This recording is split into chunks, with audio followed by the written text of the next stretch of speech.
What up, y'all? This is your boy, Mr. Downtown Ray Melo, and you're listening to the Entertainment Report on iHeartRadio for Tuesday, June 9th, 2015, delivering some of the major stories and trends going on in the world of entertainment and beyond. You can follow the show on Facebook or on Twitter, facebook.com/The Entertainment Report with Ray Melo, that's RAYMELO, or on Twitter at The Enter Report. You can listen to the show anytime you want on iHeartRadio. Just go to iHeart.com, search for The Entertainment Report, and it'll take you to the page. Degrassi Community School is back in session thanks to Netflix. Long-running Canadian teenage drama Degrassi will head to the U.S. streaming service in 2016, Netflix said on Tuesday. The show, which was previously called Degrassi: The Next Generation, was canceled a mere 5 days ago by TeenNick, where it aired statewide. For our neighbors to the north, Degrassi will be renamed Degrassi: The New Class and move from MTV Canada to Family Channel for its 15th season. Netflix made the announcement on Twitter. The X Games Austin attracted thousands of extreme sports fans braving the heat to watch the mind-blowing tricks, jumps, and crashes of the BMX, Model X, skateboard, and rally driving competitions.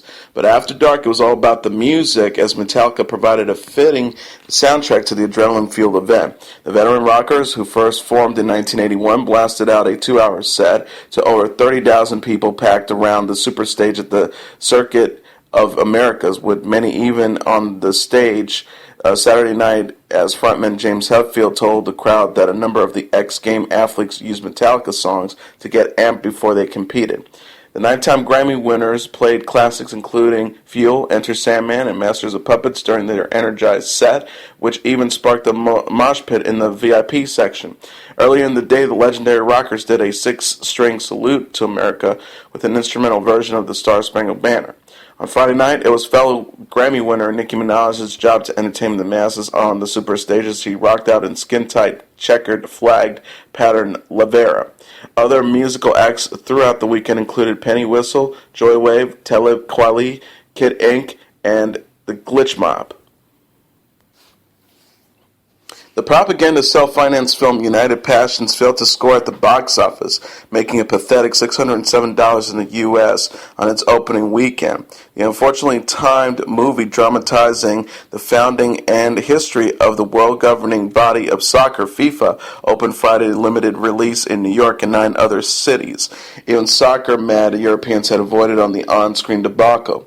The film premiered at last year's Cannes Film Festival, but 6 months after its release in Europe, it made just $190,000. Tim Roth stars as FIFA president Sepp Blatter, who was forced to retire last week following the arrest of numerous officials in Zurich in an FBI investigation into the process that led to the awards of the 2018 World Cup to Russia and the 2022 tournament to Qatar. FIFA currently stands accused of taking over $150 million in bribes and reportedly has $1.5 billion in the bank. United Passions also featured Sam Neill as Blatter's predecessor, João Havelange, and Gerard Depardieu as Jules Rimet. FIFA has previously confirmed that it had provided $22.2 million of the film's $26.1 million budget, and Blatter is believed to have approved the script, reported The Guardian. Reviews of the United Passions provide strong indicators that it would be a flop, with the Rap's Tim Appello calling it one of those rare films so unfathomably glassy you could write a better one while sitting through its interminable 110 minutes. The Guardian's Peter Bradshaw dubbed the film pure cinematic excrement and preposterous hagiography. Meanwhile, New York Times concluded that it was one of the most unwatchable films in recent memory, a dishonest bit of corporate sweet sanitizing that's not good even for laughs. Reviewer David M. Gold wrote, "There's barely a nod to the corruption scandal that has plagued FIFA for decades." Even director Frederick Abu-Bruton admitted that the production on the film was a nightmare. He said, "Every time we are showing something about Blatter himself, it's very, very difficult because the guy is the boss. The guy is co-producing more than half of the film, nearly 80%. Vincent Bugliosi, the former Los Angeles County Deputy District Attorney who prosecuted Charles Manson and his followers for the brutal 1969 murders of actress Sharon Tate and 6 others, has died. He was 80. Bugliosi went on to become a best-selling true crime writer, co-authoring Helter Skelter about the Manson murders and the subsequent sensational trial. He died on Saturday, June 6, NBC News reported on Monday night. His son, Vincent Bugliosi Jr., said he was a workaholic. What was remarkable was he always found time for everyone who needed work. Every fan letter he received, he responded to everyone. Born in Hibbing, Minnesota, Bugliosi moved to L.A. in the 1960s and earned his law degree from UCLA. During his career at the Los Angeles County District Attorney's Office, he successfully secured convictions in 105 and 106 felony jury trials, including 21 murder cases. He also wrote a number of books, including And the Sea Will Tell, Outrage, The 5 Reasons Why O.J. Simpson Got Away with Murder, and the Prosecution of George W. Bush for Murder. Bugliosi is survived by his wife Gail of 59 years and his 2 children, Wendy and Vincent Jr.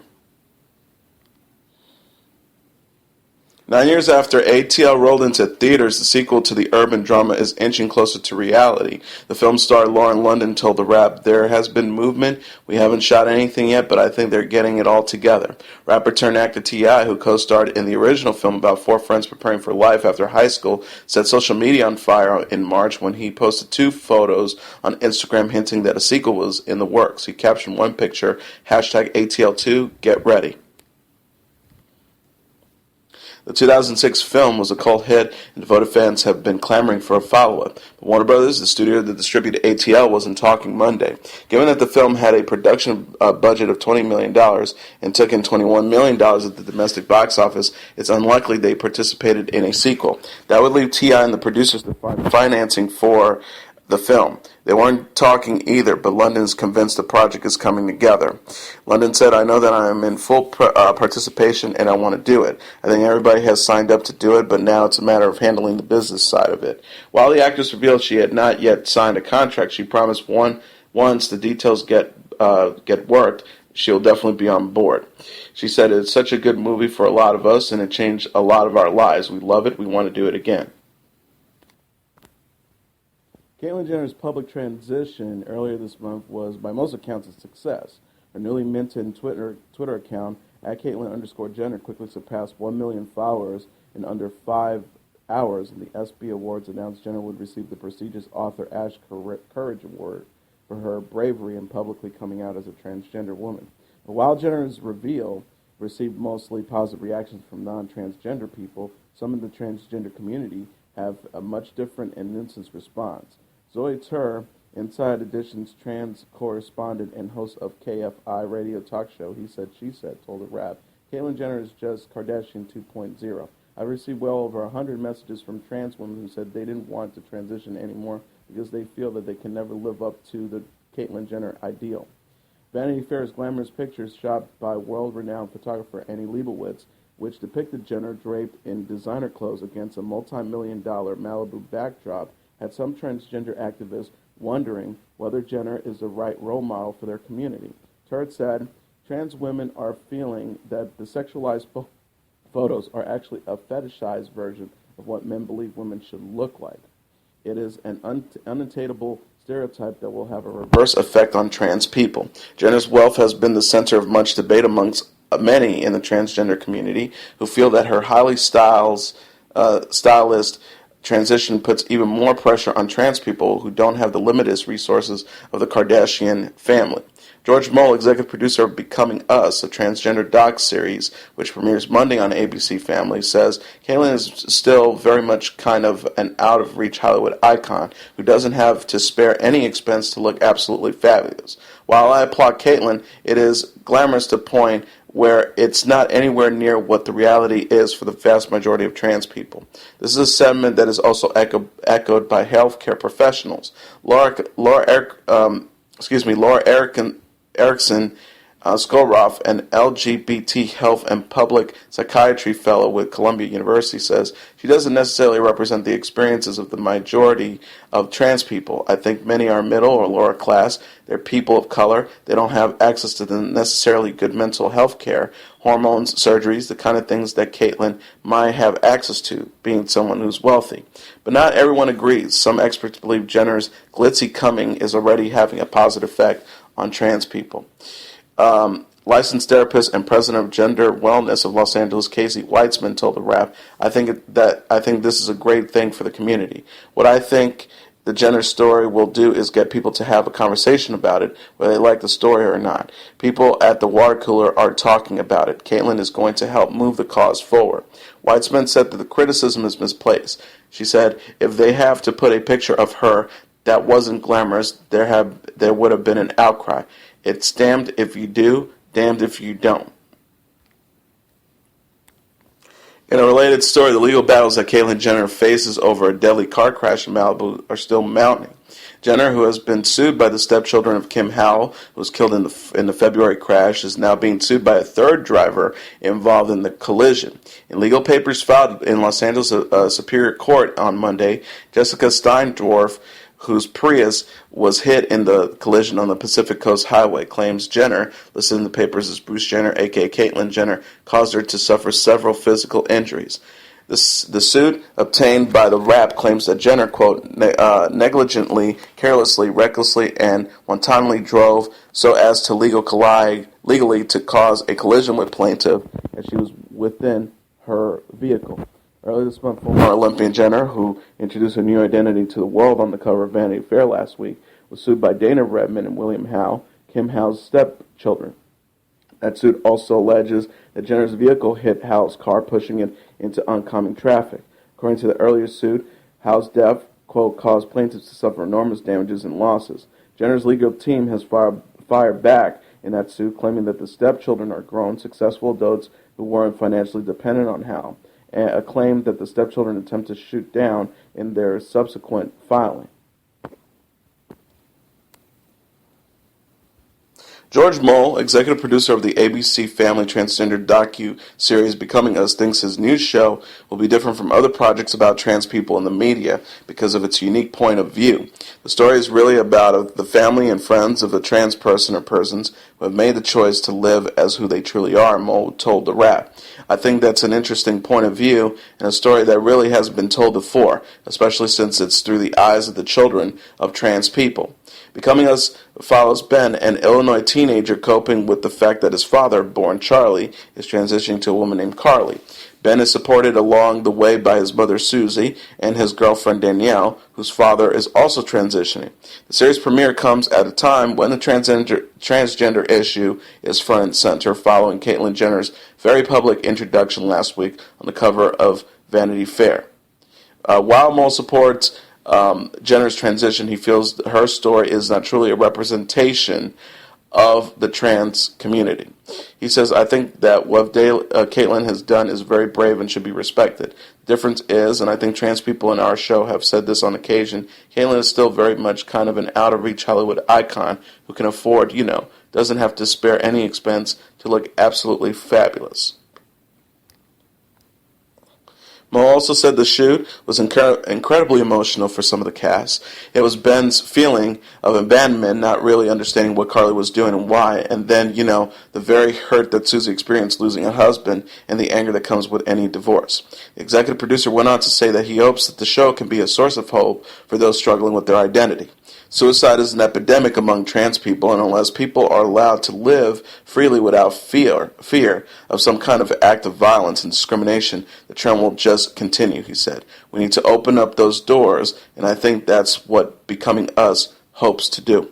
Becomes Us premieres on Monday, June 8th at 9 p.m. on ABC Family. The Voice contestant Anthony Riley's death has been ruled a suicide by the Philadelphia Medical Examiner's Office, which confirmed that the musician hanged himself. The frontrunner on the most recent season of NBC's reality contestant show, died on Tuesday, but his body was not discovered until Friday when a friend found him in the basement of his Philadelphia apartment building. Riley, who's 28, had been a fixture in Philadelphia's Center City, singing Motown and pop songs for tips outside several landmarks, according to Philadelphia Inquirer. He had been working on an album after leaving The Voice, but continued to struggle with addiction, his friends and family told the paper. His sister, Amelia Miley, said, there will be a public memorial. The city was his family. Everybody knew him, and he couldn't walk 2 steps without someone saying, "Anthony, how you doing?" She told the Inquirer. The public loved him. Riley abruptly left Season 8 of The Voice, citing personal reasons. It was later revealed that he'd actually dropped out of the show in January to enter a 2-week rehab program for substance abuse. The street performer revealed to the Philadelphia Inquirer in an earlier interview that he told Voice producers about his ongoing addiction problems shortly after his successful battle round was taped in January. Producers then flew Riley back home, where he entered a rehab facility.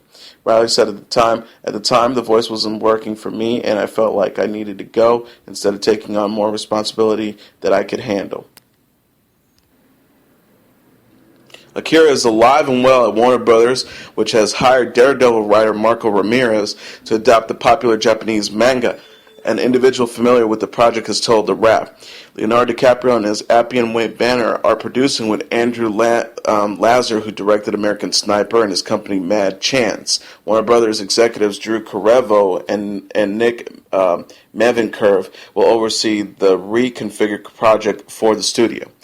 Helmi Colette Sierra was set to direct Akira back in 2012, but Warner Bros. Pulled the plug on the project due to issues surrounding the budget, script, and casting. At the time, the studio had been in discussions with Garrett Hedlund, Kristen Stewart, Ken Watanabe, and Helena Bonham Carter to star.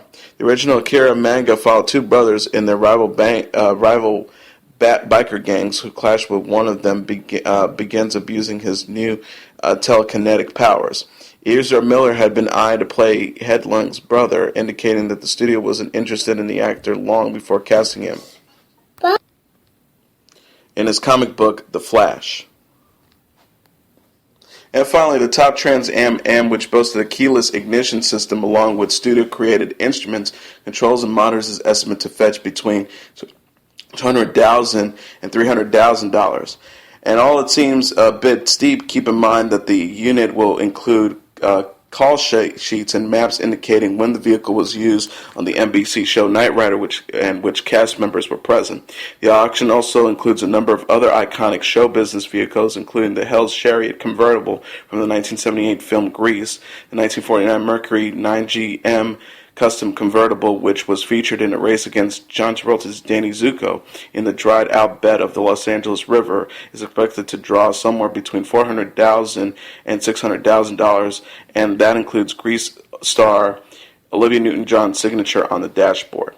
And that is your entertainment report for Tuesday, June 9th, 2015. I'm your host, Mr. Downtown Ray Melo. I'll be back tomorrow to deliver some of the major stories and trends going on in the world of entertainment and beyond. You can follow the show on Facebook or on Twitter, facebook.com/The Entertainment Report with Ray Melo. That's RAYMELO. Or on Twitter at The Enter Report.